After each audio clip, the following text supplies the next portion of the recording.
Hey guys, তোমরা কি জানো হ্যাপিনেস কোথায় পাওয়া যায়? আর হ্যাপিনেস কীভাবে তোমরা বের করবা? তোমরা কি এই ক্রাইটেরিয়াটা জানো? আমি আজকে তোমাদেরকে একটা জিনিস জানাইতেছি। সো কীভাবে তোমরা হ্যাপিনেস খুঁজে নিবা। সো ছোটো কোনো বিষয় থেকে কিন্তু তোমরা হ্যাপি থাকতে পারো। সো আমি যেমনটা হ্যাপি থাকি প্রতিদিন মাত্র 30 টাকার একটা পানি খেয়ে। সো আমি আমার হচ্ছে মাইন্ডটাকে সেট করে নিলাম একটা ছোট্ট রিজন নিয়ে।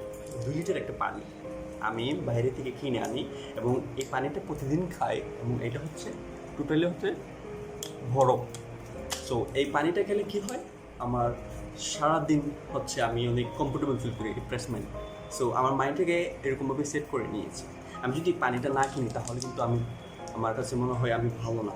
সো 30 টাকা পানি খেয়ে আমি আমার মাইন্ডটাকে সেট করে নিয়েছি হ্যাপিনেস রাখার জন্য।